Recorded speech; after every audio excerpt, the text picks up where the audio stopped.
Welcome, ladies and gentlemen, boys and girls, children of all ages, to this brand new installment of Renegade Wrestling. I am your host, JJ Williams. Happy Friday, everybody. As you can tell, things are a little bit more back to normal after the Paul Bearer tribute episode. Going to get to my questions today. I'm going to go ahead and take this opportunity to hype Monday's show. Is going to be an all WrestleMania question edition of Renegade Wrestling. I've got a bunch of questions that have been submitted to me regarding WrestleMania's past and this year's WrestleMania. I'm going to get to all those on Monday's show. First question today comes from Ricky Lawson. He says, "Hey JJ, I watched the pipe bomb in which CM Punk called Tyson Kidd a workhorse talent, and it made me think. Who are your top 5 workhorse talents in wrestling? It can be a past or present name for TNA, WWE, or the Indies." Well, it would be really easy for me to sit here and rattle off guys like Shelton Benjamin, Austin Aries, Dolph Ziggler, CM Punk, Samoa Joe, Bryan Danielson, Christopher Daniels, and Casa. Really easy for me to sit here and rattle all those off. So since you said the Indies, too, that I could include that, I'm going to take this opportunity to put over some serious workhorse talents from the Indies here around SoCal that I get to see on a regular basis. And a few of these, I took the cheap way out and I put some tag teams and stables in here just because I'm not going to lie to you, Ricky, I couldn't come up with just 5. There's so many I had to give credit to. So, Famous B, PP Ray, that's the team of Pretty Peter Avalon and Ray Rosas. The Nobodies, which there's technically 2 incarnations of the Nobodies that float around SoCal.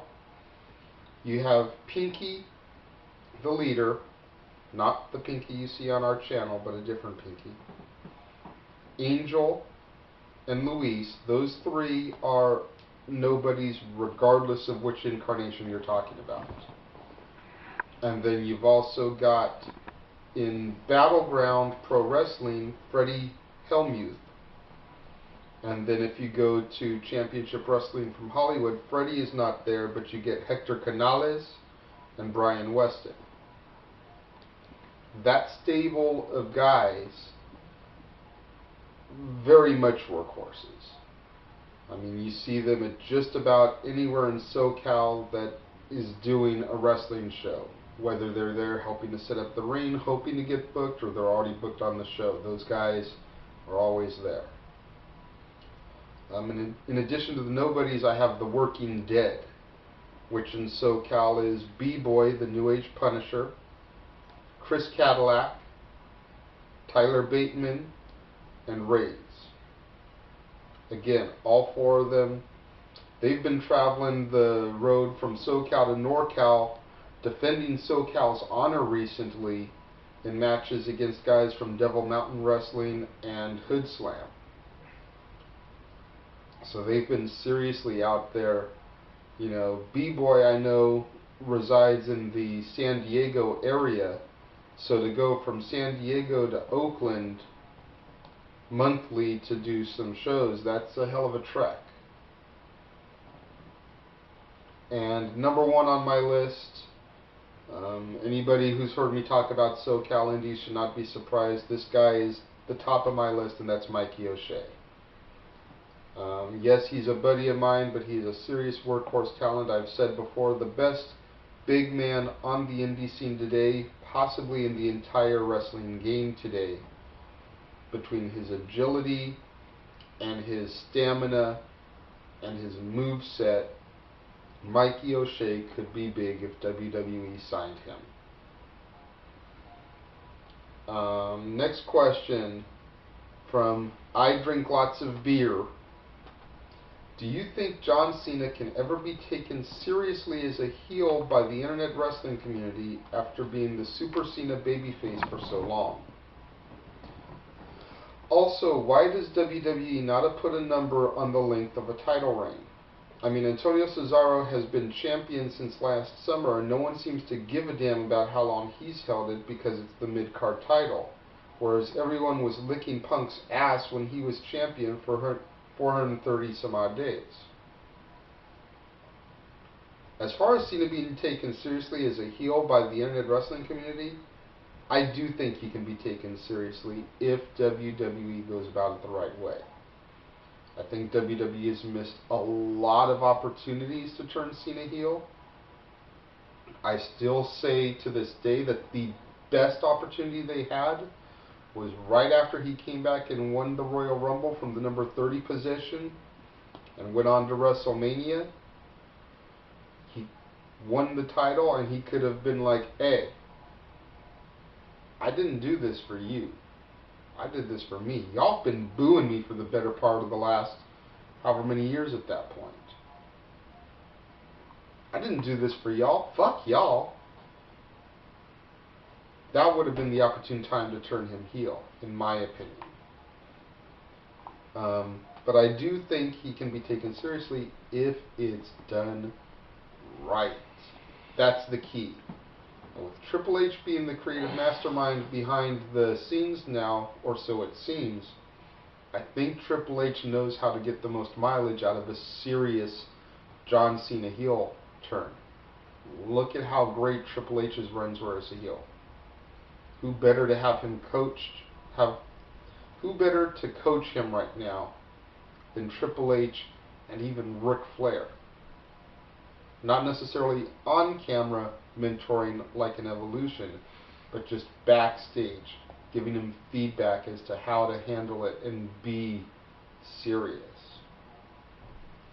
As far as the title thing goes, I completely agree with you. Antonio Cesaro has held this title for over 6 months now. It is March 7th, so we have 5 months until August, which is when he won it. He won it on the SummerSlam pre-show. And nobody's saying shit about it. You're absolutely right. It's horseshit. Just because it's the mid-card title doesn't mean it means any less. Especially when titles get passed around so frequently these days. You know? Punk having the title for 434 days was monumental in making the WWE Championship mean something.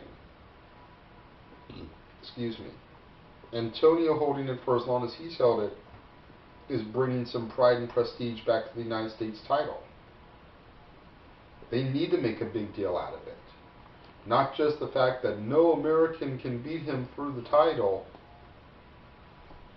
They need to seriously be making note of this at this point. Be like, hey, this guy's had the belt for over 6 months. This is a big deal. Kirby shot us. Says, as you don't like answering my top 5 questions recently, LOL. If you had to send a current WWE wrestler to North Korea to break the tension between the countries, who would it be and why? It would have to be like Cena and Foley. Honestly, because Cena's the face of the company. You know, he's the man when it comes to that type of shit. You know, Mr. Make-A-Wish and all that stuff. And I'd send Foley with him just because you can't really find someone that doesn't like Mick Foley. That and the fact that he's a funny guy, he does his comedy tours. You know, what better to have break the tensions than maybe a Mick Foley stand-up comedy session? You know, I know that's kind of, you know, silly, but Cena and Foley, I think, could do a great amount of goodwill for a situation like that. And just to prove you wrong, Kirby, you asked me, you said, most wrestling fans call Mick Foley a glorified stuntman. So what are your top 5 Mick Foley wrestling matches? Now forgive me here, because I didn't have time to properly go back and do my homework, so I had to just go off the fly here. I've got 2 matches in here that have, you know, a little bit of like hardcore in them. Number 5, WrestleMania 20, Rock and Sock Connection versus Evolution. I thought it was a great match. It helped take the Foley-Orton feud to the next level. It gave Rock his final match for 8 years until he returned. I just really liked the storytelling in that match. Plus you had the Foley-Flair rivalry, you know, from what both men had said about each other in their books. Which leads me into my number 4, SummerSlam against Ric Flair in the I Quit match. I thought that match was really good. Both men definitely passed their prime, but I think there was enough emotion in the match to make up for it. Number 3, Backlash against Randy Orton, the hardcore match for the Intercontinental title. My dad despises Randy Orton. To this day, he still hates him because of him going AWOL from the military.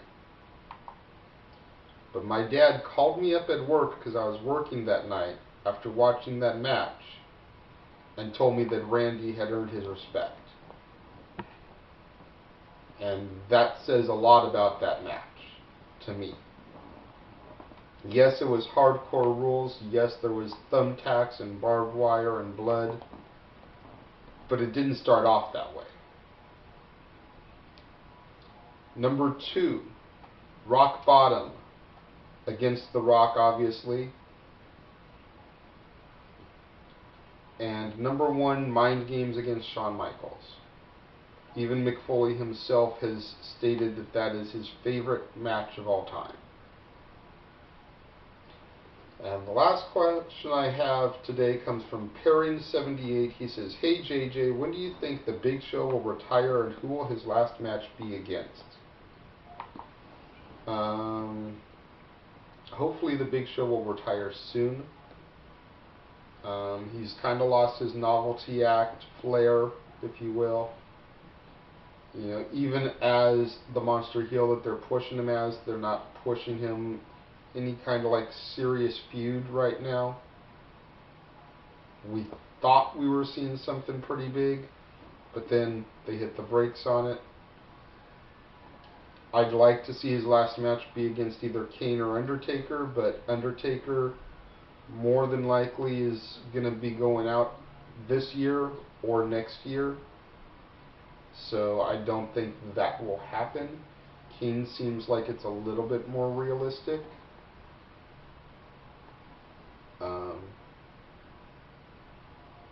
But yeah, he needs to retire soon.